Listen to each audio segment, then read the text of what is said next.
Je n'aurais jamais cru que le mariage de mon propre fils serait le moment où je cesserais d'être une mère pour devenir, à leurs yeux, un objet jetable. J'avais encore la flûte de champagne à la main quand sa fiancée, Isabelle, s'est tournée vers le serveur et a dit, juste assez fort pour que toutes les tables voisines entendent, le personnel mange en cuisine. Elle ne m'a même pas regardée, mais ses yeux ont effleuré Hélène, mon assistante depuis plus de 30 ans, puis m'ont traversé comme si j'étais le papier peint. Le souffle m'a manqué, mais ma colonne vertébrale a tenu bon. Quelques invités ont ricané, d'autres ont grimacé, et une femme a baissé les yeux vers son assiette. Zacharie, mon fils, ce garçon que j'ai porté à travers le deuil, les coliques et la crise financière de 2008, s'est contenté d'ajuster ses boutons de manchette en continuant de discuter de fonds spéculatifs avec le cousin d'Isabelle. Hélène m'a regardé, raide, le visage impénétrable. Je lui ai fait le plus petit des hochements de tête. Ce n'était pas le premier affront de la soirée, le carton de table qui indiquait « Marguerite Sinclair » au lieu de « mère du marié », l'absence de mon champagne favori, remplacé par le rosé bio d'Isabelle, le fait d'avoir été placé 2 rangées plus loin à la cérémonie, tandis que son prof de spinning était au premier rang. Mais ceci était délibéré, et pour moi, c'en était trop. J'ai reposé mon verre, intact, sur la table, j'ai fouillé dans ma pochette et je suis passé derrière le treillis du jardin. Une brise fraîche agitait les buissons de lavande. J'entendais encore le quatuor à cordes jouer une variation jazzy d'un morceau de Coldplay. J'ai appelé Victor. Il a répondu à la 2e sonnerie, toujours ponctuelle. Annuler le contrat de 30 millions d'euros que mon fils devait annoncer ce soir, ai-je dit, d'un calme de chirurgien. Il y eut un silence. Mais Marguerite, vous m'avez entendu, ai-je dit.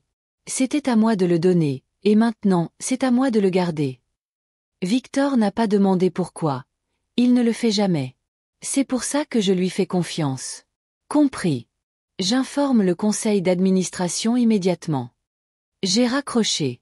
Les roses près du treillis commençaient à se faner sous la chaleur du début de l'été. J'en ai cueilli une. Les pétales extérieurs étaient déjà mous et meurtris. La fleur avait été magnifique, parfaite, même mais son temps était révolu. Je suis retournée à la table. Hélène avait rempli son verre mais n'y avait pas touché. Elle s'est légèrement levée à mon approche. « Tout va bien », ai-je murmuré, posant une main sur son épaule. « Ils auront plus que jamais besoin de votre sang-froid. » Nous nous sommes assises, puis les discours ont commencé.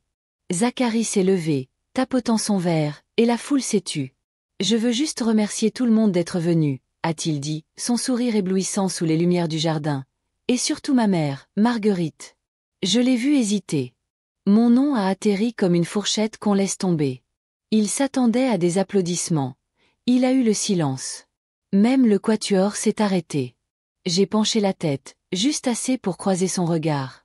Son sourire a vacillé. Il a baissé les yeux, s'est éclairci la gorge, puis a continué. Qui, a contribué à rendre ce jour possible? Contribué, au passé. Le garçon qui pleurait autrefois sur mon chemisier après avoir perdu un match de baseball me regardait maintenant comme un miroir sans reflet. Isabelle s'est accrochée à son bras, rayonnante. Sa robe scintillait, comme si elle avait avalé un lustre. J'ai bu une gorgée d'eau. Le discours a continué. Des blagues ont été faites. Les verres se sont entrechoqués, mais l'ambiance avait changé. Madame de Courcy, assise près de la fontaine, ne prenait même pas la peine de cacher son sourire narquois. Elle s'est penchée vers un jeune homme à côté d'elle, le filleul d'Isabelle, je crois, et lui a chuchoté quelque chose qui l'a fait me jeter un regard. Bien, qu'il chuchote. À la fin du discours, Zacharie était pâle, Isabelle avait l'air confuse mais suffisante, comme un chat qui a attrapé un oiseau sans comprendre qu'il était mécanique. Il ne le savait pas encore, mais il le saurait avant le dessert. Les invités murmuraient à propos de l'annonce manquante, la grande nouvelle que Zacharie avait teasée toute la semaine. La nouvelle initiative Sinclair, l'avenir qu'il croyait garanti. Eh bien, l'avenir change vite quand on lui retire son financement. Vous voulez savoir le plus drôle? Ce matin-là, avant l'affront, avant le discours, avant la trahison, j'avais passé 1 heure à décider si je devais porter le médaillon que Zacharie m'avait fabriqué en CE2, un petit cœur en argent cabossé sur le bord, avec une photo de nous deux à l'intérieur, lui sans une dent de devant, moi le tenant dans mes bras devant cette même fontaine où ils ont prononcé leurs vœux. J'ai fini par le laisser dans le tiroir, non pas parce que j'avais cessé de l'aimer, mais parce que je commençais à soupçonner qu'il avait cessé d'avoir besoin de moi. Après m'être éloignée de la réception et avoir repris mon pouvoir, je me suis surprise aérée, pas physiquement, j'étais toujours au domaine mais dans mon esprit. Je me suis souvenue de comment tout a commencé. J'avais 27 ans quand son père est parti. Parti, pas mort, aucune tragédie là-dedans, sauf si on considère la lâcheté émotionnelle comme une tragédie, ce qui est mon cas. Je travaillais comme architecte d'intérieur pour un cabinet dirigé par 3 hommes qui ne m'ont jamais demandé mon avis, sauf sur les couleurs de tissu ou sur l'opportunité de flirter avec une cliente. Quand les papiers du divorce sont arrivés, j'avais un enfant de 3 ans et 8 000 € de dette commune. Alors, j'ai bâti quelque chose, avec un bambin sur la hanche. Je dessinais des plans à la main et démarchais des clients sur la table de la cuisine pendant qu'ils faisaient la sieste dans la pièce à côté. J'ai conçu des maisons, des restaurants et des hôpitaux, créé de la beauté à partir de rien d'autre que du placo et de la volonté. J'ai fait de Sinclair Design un nom respecté bien avant que ce ne soit une affaire de famille. Zachary a grandi dans le bureau, déambulant entre les plans et les échantillons de tissu. Il appelait mon portfolio en cuir, la valise secrète de maman. Il m'appelait « maman ». La première fois qu'il a dit « Marguerite » en public, il avait 24 ans. Nous étions à une collecte de fonds. Un serveur lui a demandé s'il voulait me présenter pendant son discours, et il a répondu « Bien sûr ». Marguerite Sinclair, fondatrice de Sinclair Design. J'ai ri à l'époque. Il m'a fallu des mois pour réaliser que je n'étais pas dans la confidence. Quelque part entre son MBA et son obsession pour sa mâchoire, il m'avait rebaptisé. De mère, j'étais devenu un actif marketing. Mon nom donnait du poids à ses références. Mon visage rassurait les investisseurs. Mais ma voix? Eh bien, elle a commencé à devenir trop sentimentale ou hors de propos. J'ai laissé faire. C'est le point sur lequel je reviens sans cesse. J'ai laissé faire. Oh, je me disais que j'étais généreuse, qu'il méritait une chance de faire ses preuves, que je passais le flambeau. Mais ce flambeau n'a cessé de me brûler, année après année. Quand j'ai proposé de mentorer Isabelle, elle a souri et a dit « Nous avons engagé quelqu'un de plus jeune, plus en phase avec l'esthétique de la marque, comme si mon visage, mes mains, mon histoire étaient en quelque sorte démodées. Comme lorsqu'ils ont discrètement rebaptisé ma ligne de papier peint signature « Nouvel héritage », sans jamais me créditer. Ou quand j'ai découvert, il y a 2 semaines à peine, qu'ils avaient organisé un brunch pour des influenceurs au domaine sans même m'envoyer d'invitation. Au début, j'ai cru à un oubli, une erreur. Maintenant, je sais. Le mariage a tout clarifié. Ce n'était pas une lente érosion, c'était une excavation, un creusement constant de mon rôle jusqu'à ce qu'il ne reste que la partie dont ils avaient besoin. L'argent, le nom, la réputation, la façade. Le lendemain matin, pendant que Zachary et Isabelle dormaient dans la suite nuptiale, j'ai demandé à Victor de préparer les documents. Nous avons retiré Akari de la fiducie opérationnelle discrètement, sans cérémonie, juste une clause supprimée, comme on coupe un fil. C'était la première fois depuis des années que je me sentais moi-même. À midi, le lendemain, les murmures avaient déjà commencé. Je me tenais près de la fontaine du jardin avec une flûte d'eau pétillante, pas de champagne cette fois, et je les regardais se propager dans la foule, de minuscules secousses sociales si subtiles que la plupart ne les remarqueraient pas. Mais j'ai été élevé à l'instinct. J'ai bâti un empire sur la compréhension des non-dits. Ils avaient entendu le commentaire d'Isabelle. Le personnel mange en cuisine. Les invités plus âgés affichaient leur malaise sans détour, sourire crispé, regard baissé, mais les plus jeunes, les arrivistes, les habitués des ragots de bureau, les épouses de bonne famille en robe d'ONU, ils sentirent l'odeur du sang. Les gens oublient que l'héritage invite à la loyauté, mais seulement tant que cela leur profite. Hélène s'est approchée de moi discrètement, m'offrant une assiette de mignardises pour faire diversion. « Madame de Courcy aimerait vous parler », murmura-t-elle, avant de disparaître dans la foule comme l'ombre expérimentée qu'elle est. Madame Liliane de Courcy, voilà une femme qui sait porter des perles et manier un couteau dans le même souffle. Elle organisait des déjeuners avec mon défunt mari à l'époque où le quartier avait encore des domestiques et des manucurés, et où les gens se souciaient d'utiliser du vrai lin. Elle m'a trouvé à l'ombre du vieux magnolia. Ses talons s'enfonçaient légèrement dans l'herbe alors qu'elle se penchait, les yeux pétillants sous son large chapeau. J'ai entendu ce que la mariée a dit, commença-t-elle, sans préambule. Je n'ai rien dit. Elle a siroté sa citronnade. Ils oublient qui a construit la maison dans laquelle ils font la fête. Toujours rien, mais j'ai soutenu son regard. Liliane a souri. Eh bien, n'oubliez pas qui regarde encore, ma chère, et qui se souvient d'où vient l'Empire. Puis elle a tourné les talons, ses talons claquants, et m'a laissé là, avec les oiseaux qui pépiaient comme s'ils ne savaient rien. J'ai pris ce moment pour ce qu'il était, une prise de conscience silencieuse, du genre qui ne fait pas les gros titres mais qui change les avenirs. En fin d'après-midi, j'étais de retour dans la bibliothèque, la seule pièce du domaine épargnée par les fleuristes et les chemins de table mon sanctuaire. J'ai sorti le dossier du tiroir, celui que Victor avait mis à jour le mois dernier. Il contenait tous les documents de la fiducie. Les clauses d'urgence. Les plans de succession. Le nom de Zacharie y figurait à 3 reprises. Je l'avais retiré d'un endroit la veille, mais maintenant, je regardais de plus près. Il y avait une section que j'avais ignorée trop longtemps, les privilèges de fiduciaire, pas la propriété. L'influence, le pouvoir, les droits de décision sur des actifs qui ne lui appartenaient pas, mais qui l'auraient été avec le temps. Fini. J'ai appelé Victor pour un avenant à la fiducie du domaine. Je lui ai dit, avec effet immédiat, de priver Zacharie de tout pouvoir discrétionnaire. Je ne veux pas qu'il co-signe la facture d'un traiteur, encore moins un projet de développement. Compris, a-t-il dit sans hésitation. Et la raison?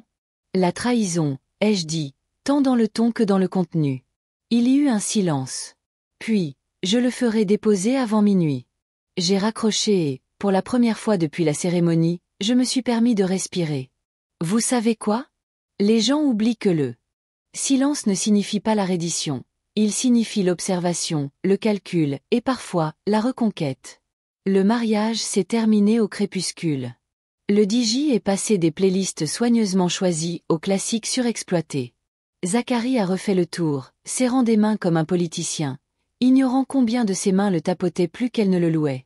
Isabelle n'était que bise sur les joues et gratitude performative, remerciant les invités pour leur soutien à notre union, comme s'ils étaient des donateurs et que c'était une campagne. J'ai croisé son regard une fois. Elle était radieuse en apparence, mais ses yeux, ils vacillaient. Elle ne connaissait pas les détails, pas encore, mais quelque chose avait changé, et elle le sentait comme un caillou dans sa chaussure. Hélène m'a passé une dernière liste d'invités alors que nous partions. Ceux qui avaient envoyé des mots, ceux qui avaient demandé de mes nouvelles, et ceux qui, de manière notable, ne l'avaient pas fait. Je l'ai parcouru dans la voiture en rentrant. Une ligne, manuscrite de son écriture soignée en bas, disait « Liliane de Courcy a offert un album photo des plans originaux du domaine. A dit, vous pourriez vouloir les récupérer. » J'ai souri. Il pensait lancer une nouvelle dynastie, mais ce qu'il ne réalisait pas, c'est que le sol sur lequel il se tenait m'appartenait toujours. C'était une simple requête, vraiment. Je n'ai pas fait de scène, je n'ai même pas élevé la voix. C'est le propre des femmes comme moi, nous n'avons pas besoin de volume, nous avons de la précision. Hélène, ai-je dit, en retirant mes gants alors que nous approchions de la maison principale. Montez à la suite nuptiale et récupérez ce qui m'appartient. Elle n'a pas demandé quoi, elle ne le fait jamais, et je ne lui ai pas tout dit, juste que quelques objets personnels du coffre familial avaient été prêtés pour le mariage d'Isabelle. Sur le papier, cela semblait charmant. Une bague de famille, un peigne incrusté de perles, une touche de « quelque chose d'ancien » de la matriarche de Sinclair Design, un geste adorable. Mais je n'avais rien prêté. Il l'avait pris 2 nuits avant le mariage. L'assistante d'Isabelle avait contacté directement le régisseur de mon domaine, me court-circuitant complètement, affirmant que Marguerite avait déjà approuvé le prêt de la collection d'héritage, leur donnant même les codes de sécurité. Hélène me l'avait signalé, je lui avais dit de laisser faire. Pourquoi? Parce que parfois, il faut laisser les gens vous montrer qui ils sont quand ils pensent que vous ne direz rien. J'ai donc attendu, et bien sûr, la voilà ce matin-là, Isabelle. Resplendissante d'un pouvoir d'emprunt. La bague en saphir de ma grand-mère à sa main droite, le peigne en ivoire de ma mère retenant ses boucles, souriant au photographe comme une reine. Drôle, n'est-ce pas? Elle aurait pu demander une phrase, une once de respect, mais elle a pris, supposant que je n'oserais pas faire d'histoire. Eh bien, je n'en ai pas fait. J'ai passé un coup de fil, et maintenant Hélène se tenait sur le seuil de la suite nuptiale, calme comme toujours, tandis qu'Isabelle serrait la bague comme si elle était sienne. Je ne comprends pas, a dit Isabelle, sa voix juste assez aiguë pour porter dans le couloir. Hélène n'a pas bronché. Madame Sinclair a demandé la restitution immédiate de tous les objets de famille de son coffre personnel. Mais je les porte encore. Elle a ri comme si c'était un malentendu ridicule. Nous n'avons pas encore fini les photos. Hélène a simplement ouvert une petite pochette en velours. On aurait entendu une mouche voler. Même les stylistes se sont figés, fer à friser en l'air. L'expression d'Isabelle a vacillé. C'est ridicule. Hélène n'a pas répondu. Dites-lui que je rendrai tout après la lune de miel. Hélène a dit, froide comme l'hiver. Madame Sinclair a été très claire. Aujourd'hui. Il n'y a rien de plus satisfaisant que de voir une femme habituée à contrôler la pièce réaliser qu'elle ne possède pas les clés. Isabelle a retiré la bague lentement. Elle a même essayé de se montrer gracieuse, comme si elle faisait une faveur à une aînée acariâtre, mais sa mâchoire se serrait à chaque tour. Elle a arraché le peigne de ses cheveux et a tendu les deux objets à Hélène comme s'ils étaient en feu. Hélène les a placés délicatement dans la pochette, a fait un signe de tête sec et est partie sans un mot de plus.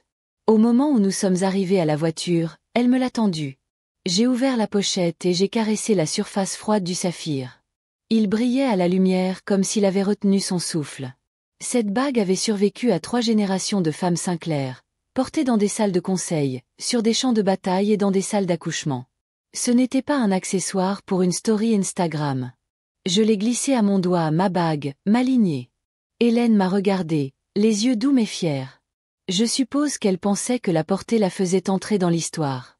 J'ai dit qu'elle avait oublié qui avait écrit l'histoire. Hélène a répondu. De retour au domaine, les mariés prenaient déjà des photos de groupe. J'ai vu Isabelle sourire, poser, pencher la tête juste comme il faut, sans bague, sans peigne, rien d'emprunté sauf son nom de famille. Elle n'a pas fait de scène, c'est ce qui m'a surprise. Mais je suppose qu'elle pensait que c'était fini, que j'avais fait ma petite démonstration de force et que j'allais maintenant me fondre à nouveau dans mon rôle décoratif, détaché, déférent. Pauvre enfant. Le lendemain, j'ai fait récataloguer le coffre tout enregistré, étiqueté, sécurisé, code d'accès changé, inventaire vérifié 2 fois. Hélène s'en est occupée, bien sûr. Elle a même scellé la collection d'héritage dans des boîtes sans acide et les a placées dans les archives climatisées, juste jusqu'à ce que quelqu'un mérite le droit de les porter, a-t-elle dit. Ce soir-là, j'ai retiré la bague et l'ai posée dans ma coupelle de chevet. Elle avait fait son travail pour l'instant. Vous voyez, je ne récupérais pas seulement des bijoux, je récupérais une lignée.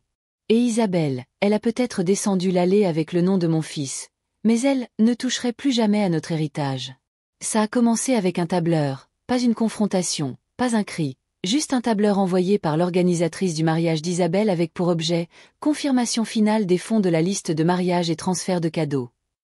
38 entrées, 38 transactions généreuses, allant d'un fonds de voyage de 10 000 € à un crédit pour des meubles de designer de 7 500 €, tous prétendument offerts par Marguerite Sinclair, mère du marié.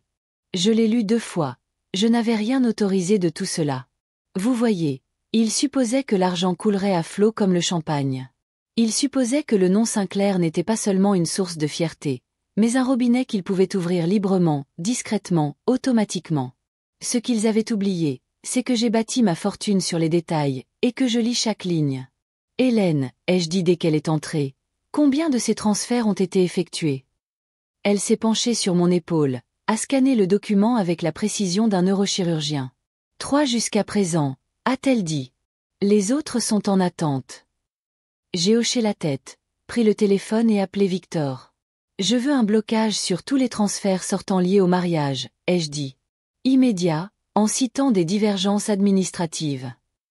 Victor n'a posé aucune question. Ce sera fait avant le coucher du soleil. J'ai raccroché et laissé le silence s'installer autour de moi. Quelques heures plus tard, les emails ont commencé. Isabelle, bien sûr, ne m'a pas écrit directement. Elle a chargé son assistante de le faire. Juste une note rapide pour clarifier une certaine confusion concernant les contributions à la liste de mariage. Nous avons remarqué que quelques articles en attente ont été retardés. Souhaitez-vous que nous renvoyions les numéros de compte? Je n'ai pas répondu. Hélène a rédigé une seule phrase en réponse. En cours d'examen, veuillez patienter. Nous avons envoyé cela, rien de plus. Il n'a pas fallu longtemps pour que les murmures recommencent, cette fois parmi les invités. Au début, c'était subtil. Pendant le brunch du lendemain, j'ai entendu un ancien client murmurer à sa femme. « Tu as entendu que le fonds de voyage a été refusé ?» Une autre invitée s'est penchée, cachant à peine son sourire. Je pensais que les Sinclair payaient pour tout. C'est ce qu'elle nous a dit au brunch du spa. Et juste comme ça, le vernis s'est écaillé. Isabelle l'a remarqué la première. Ses sourires étaient plus crispés maintenant, ses yeux balayant les tables. Zacharie se tenait à ses côtés, riant trop fort de rien, prétendant que l'attention n'avait pas un goût de vinaigre. Hélène et moi nous tenions près des hortensias, le long du mur du fond. Je n'avais pas besoin de me mêler à la foule. La pièce parlait déjà. Victor a envoyé un texto en milieu de matinée. Tous les fonds gelés en attente de confirmation d'autorisation. Juridiquement solide. Bien. Ce soir-là, j'ai examiné la liste de mariage complète, ligne par ligne. Ce n'était pas seulement généreux, c'était avide. Un portrait à l'huile sur commande, un abonnement d'1 an à un service de fleurs de luxe, des bagages monogrammés sur mesure pour leur lune de miel autour du monde, le tout à mon nom. Et l'insulte finale. Une demande pour une retraite privée en couple au lac de Caume, prix 18 200 €. Le donateur était indiqué comme Mademoiselle Marguerite Sinclair, mère du marié et bienfaitrice de l'héritage familial.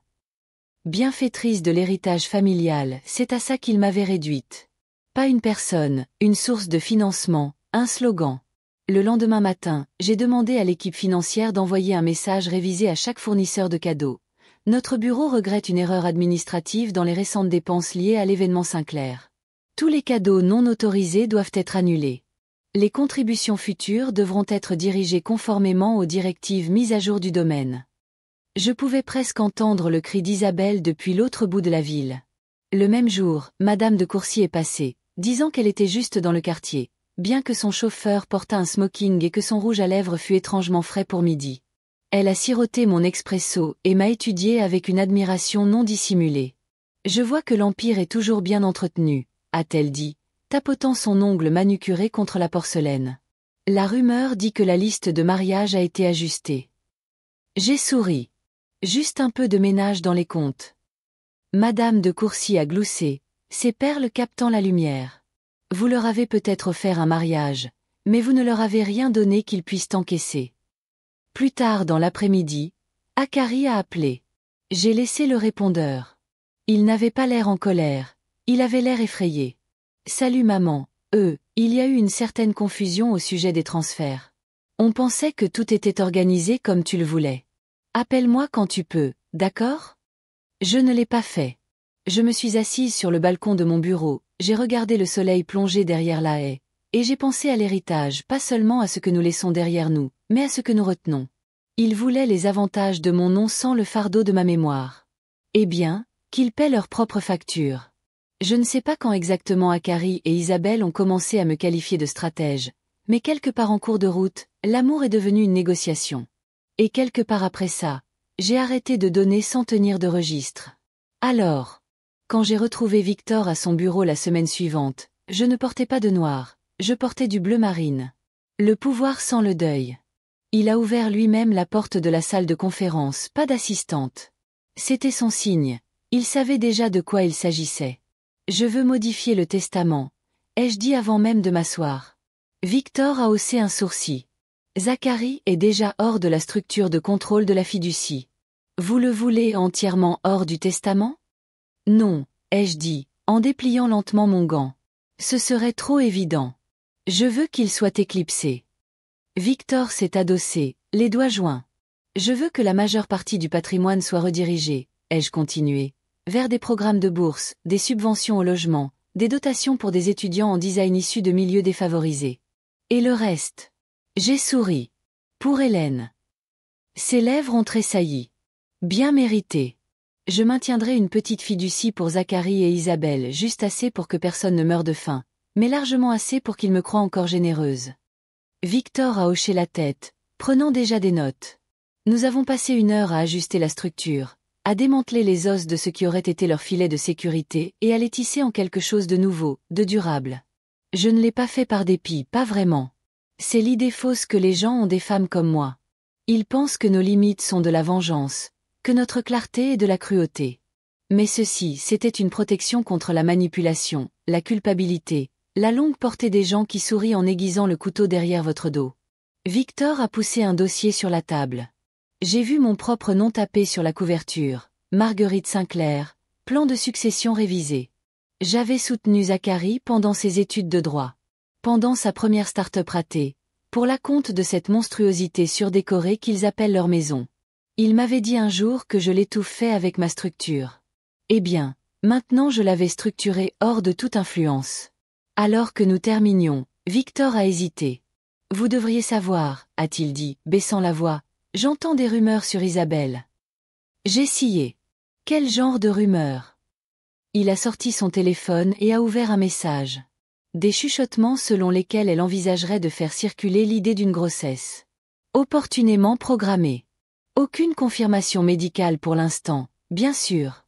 J'ai fixé l'écran. Ce n'était pas choquant. C'était du Isabelle tout craché. Elle ne planifiait pas des fêtes, elle orchestrait des coups. Elle avait déjà organisé une baby shower pour un chien juste pour faire parler d'elle. Une vraie grossesse, c'était un levier. Victor s'est éclairci la gorge. Je vous le dis seulement parce qu'elle a été vue en train de parler à des avocats spécialisés dans les clauses de tutelle. Tutelle ?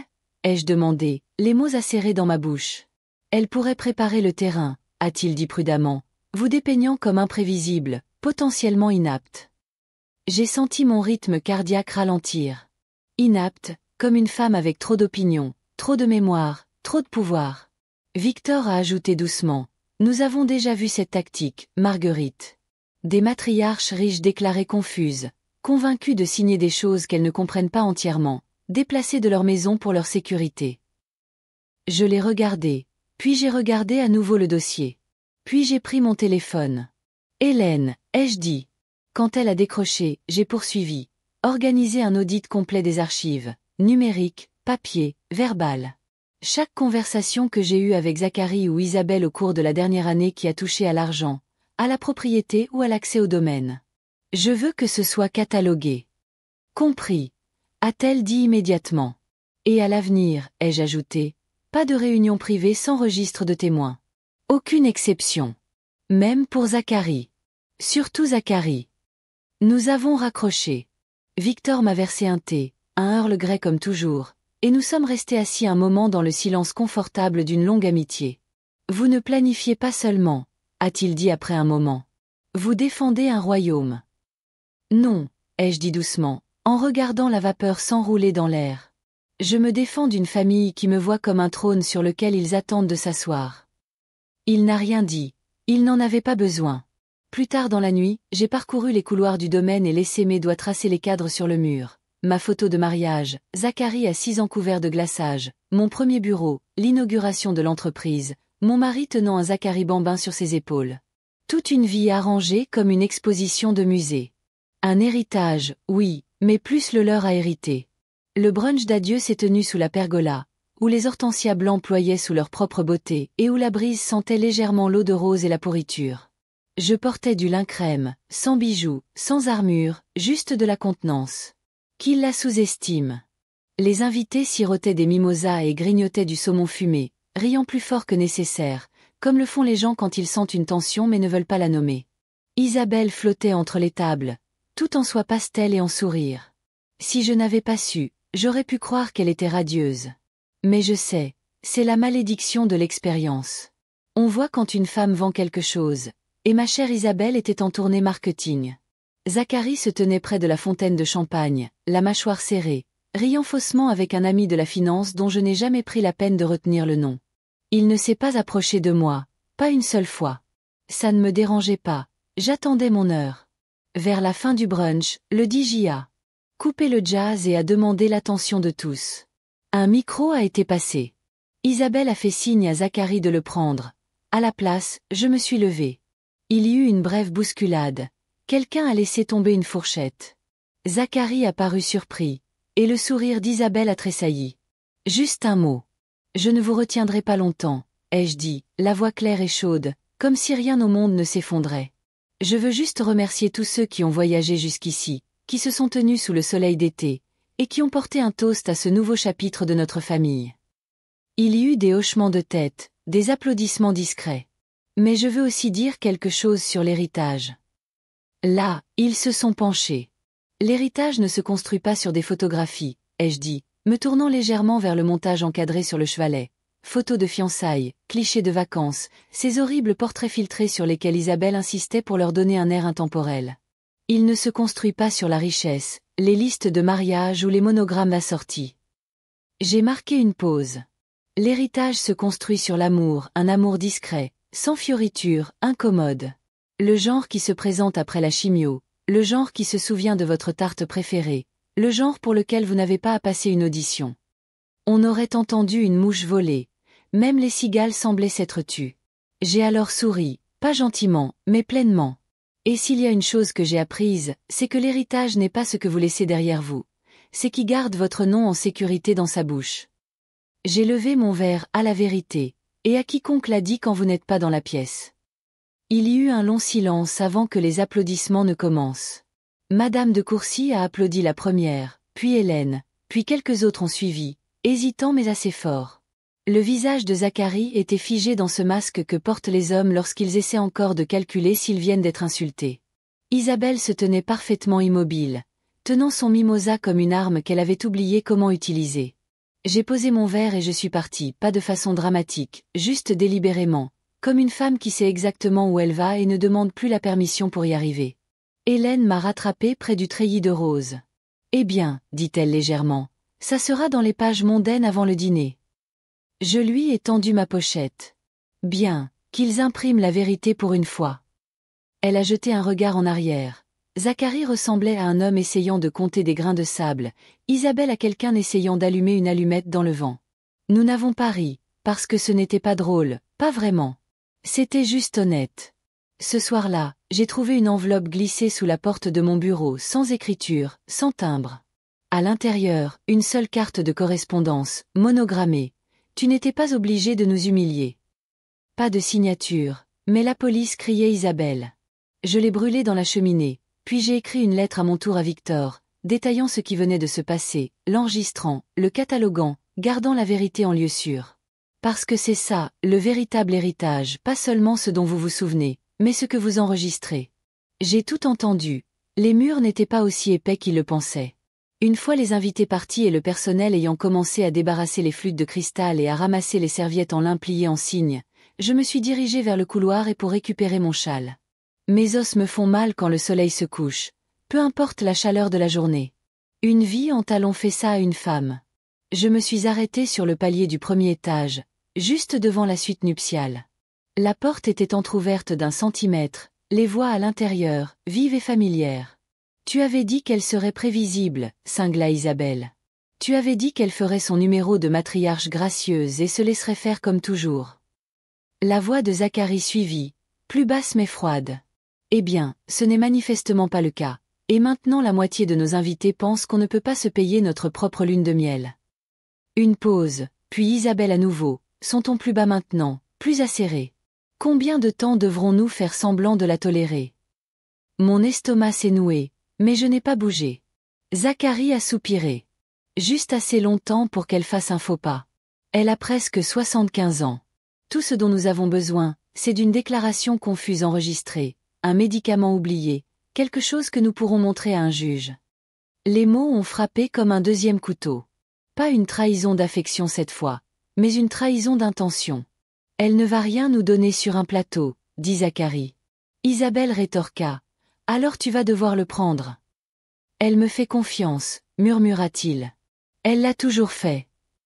Eh bien, dit-elle avec un rire amer, plus maintenant. Il y eut un bruit de verre qu'on pose, puis sa voix à nouveau, basse, comme du poison dans du thé. Si nous voulons le contrôle, nous devons agir avant qu'elle ne réécrive tout. Trop tard.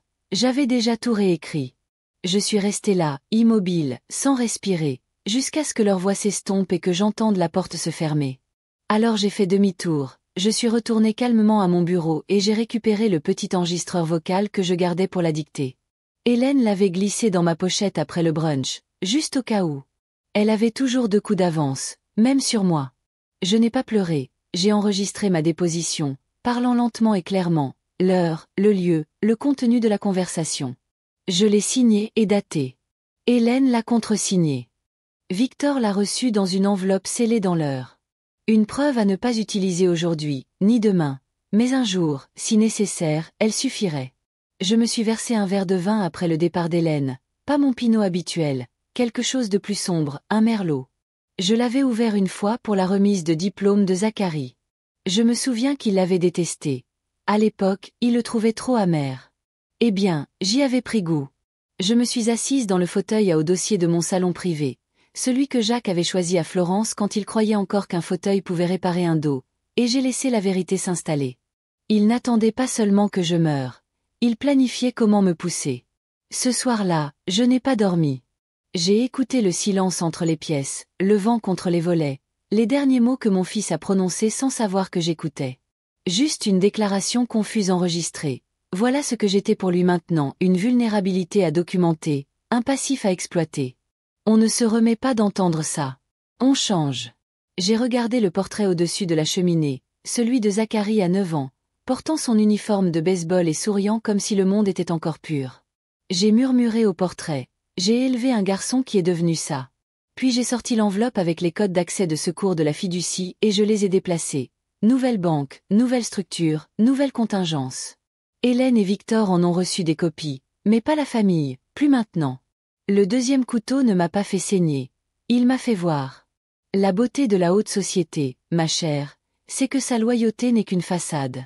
Grattez le vernis des toasts au champagne et des sourires de club de golf, et vous obtenez des réseaux de chuchotements, des charognards bien habillés qui attendent de voir de quel côté le vent va tourner. Alors je leur ai donné du vent. Pas une rafale, une brise. Subtile, parfumée d'argent ancien et de quelque chose de vaguement acide, comme un fruit trop mûr. Ça a commencé par un déjeuner organisé par Hélène.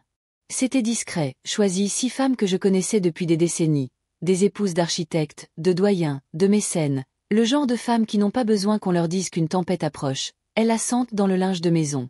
Je n'ai pas mentionné Akari ou Isabelle, je n'en avais pas besoin. J'ai simplement laissé échapper quelques vérités, comme des perles d'un collier cassé. Oh, je me suis retiré du conseil de la fiducie, la fatigue de l'héritage, je suppose. J'ai décidé de financer directement des initiatives pour les femmes, en contournant la bureaucratie familiale. Quand vous avez tout donné à quelqu'un et qu'il vous traite encore comme un portefeuille avec des opinions, il est temps d'ajuster le patrimoine. N'êtes-vous pas d'accord? Elles ont acquiescé. Elles acquiescent toujours quand une femme de pouvoir semble enfin la reprendre en main. À la fin du déjeuner, 2 d'entre elles avaient demandé à rencontrer Victor. Une m'a glissé la carte d'une fondation pour les femmes à Paris, et toutes les 6 sont parties en sachant que Marguerite Sinclair ne laissait plus son fils représenter l'Empire. Le lendemain, j'ai envoyé une bouteille de la cave à Madame de Courcy, un cadeau, un signal. La semaine suivante, elle a organisé son propre brunch. Aucun Sinclair n'était invité, mais j'ai entendu dire que mon nom avait été mentionné 9 fois. Nul besoin de faire la guerre pour changer les perceptions. Il suffit de rappeler aux gens de qui ils tireront le plus de bénéfices. Zacharie a appelé pendant cette période, 2 fois. Je n'ai pas répondu. Pas par cruauté, mais parce que je laissais le silence faire son œuvre. Le silence rend les gens nerveux. Il les fait parler. Et ils ont parlé. Un par un, j'ai commencé à entendre des choses. Hélène arrivait avec son presse-papier et disait « Monsieur Channing a mentionné que la fondation d'Isabelle s'est vue refuser des fonds de contrepartie. Il semble qu'il ne la considère plus comme une partie décisionnaire. » Ou « Les Pétons ont avancé leur garden party au début du printemps. Ils ne voulaient pas que ce soit trop proche de la collecte de fonds des Sinclair. » Ce n'étaient pas des accidents. C'étaient des recalculs. Et Zacharie l'a remarqué.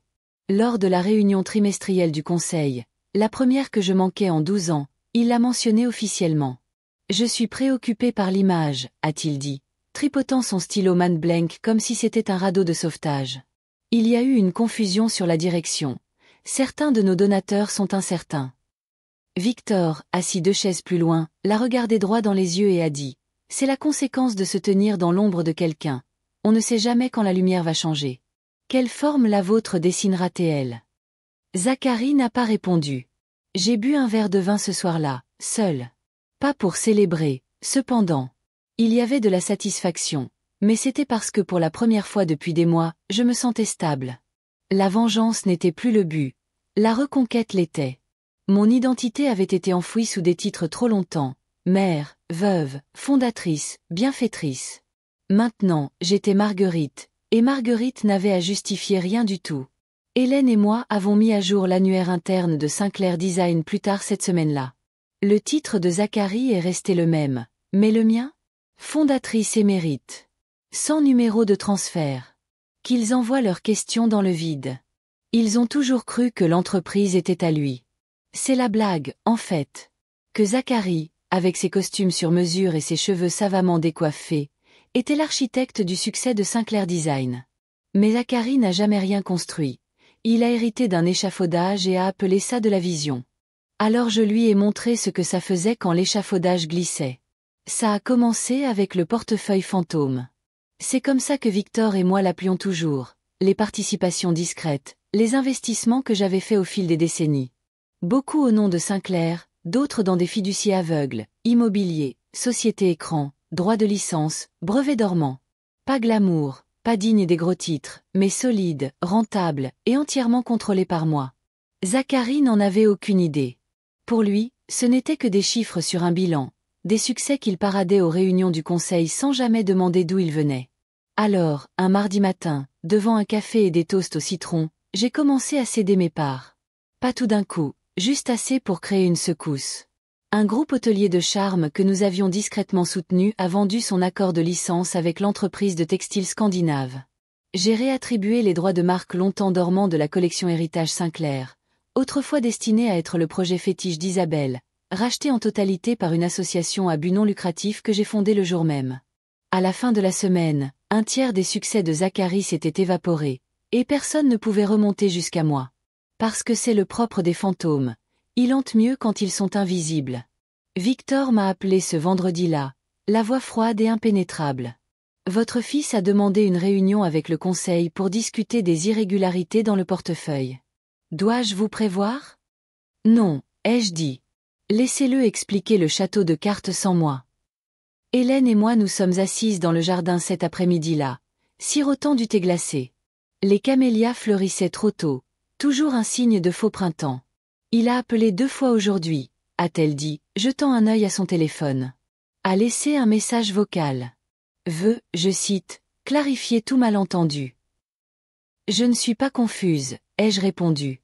C'est lui qui l'est. Ce soir-là, le conseil d'administration de Sinclair a publié une déclaration sur une restructuration interne en cours.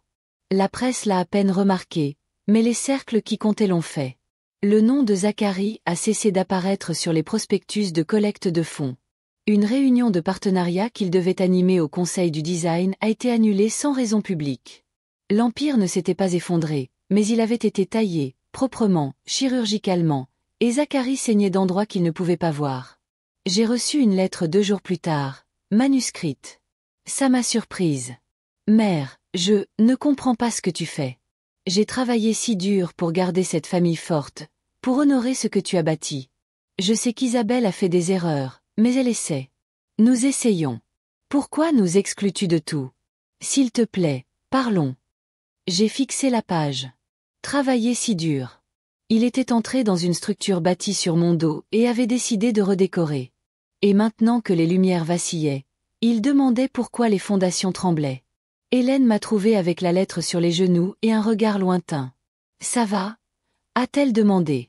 J'ai hoché la tête. Je n'arrête pas de penser que je lui ai tout donné, et il a regardé ça comme si c'était un menu. Elle n'a rien dit, a juste posé une tasse de thé à côté de moi. J'aurais dû le faire mériter, ai-je murmuré, ou au moins le faire comprendre. Elle m'a doucement touché l'épaule. C'est ce que vous faites maintenant. J'ai plié la lettre, sans répondre. À la place, j'ai appelé Victor. Je veux faire don des revenus de la licence à des femmes en logement de transition, lui ai-je dit. Utilisez le nom. Que la marque Sinclair signifie à nouveau quelque chose. Il a expiré dans un petit rire reconnaissant. Ça va piquer. J'ai dormi profondément cette nuit-là. Zacharie n'a jamais compris que l'argent n'achète pas les fondations, et quand votre succès est bâti sur un échafaudage d'emprunt, le fantôme finit toujours par se manifester. C'est arrivé dans une enveloppe ordinaire, sans adresse de retour, sans cachet, juste une photographie. Je l'ai reconnu instantanément, le jour de la remise de diplôme de Zacharie. Il avait 23 ans, le visage rougi par le champagne et l'ego, debout à côté de moi, un bras passé sur mon épaule. Je portais ce tailleur bleu marine avec les boutons de perles, celui que Jacques appelait mon armure. Nous sourions, vraiment. Au dos était collée une note écrite de ma propre main. La dernière fois que tu m'as regardé avec respect. Hélène m'avait demandé si je voulais la livrer en personne. J'ai dit non. Elle devait atterrir là où il se sentait le plus en sécurité. Alors nous l'avons postée à son bureau. 2 jours plus tard, il a appelé 3 fois. Je n'ai pas répondu, j'ai laissé le silence parler. À la fin de la semaine, il s'est présenté au domaine, seul, sans Isabelle, sans chauffeur, sans sourire prêt pour les caméras, juste Zacharie dans un blazer froissé avec un visage qui paraissait plus vieux que ses 39 ans. Je ne l'ai pas invité à entrer. Nous nous sommes assis dehors sous le figuier, comme nous le faisions quand il était petit, couvert de coups de soleil et plein de questions. J'ai reçu ta note, a-t-il dit finalement, tripotant l'enveloppe comme si elle pouvait le mordre.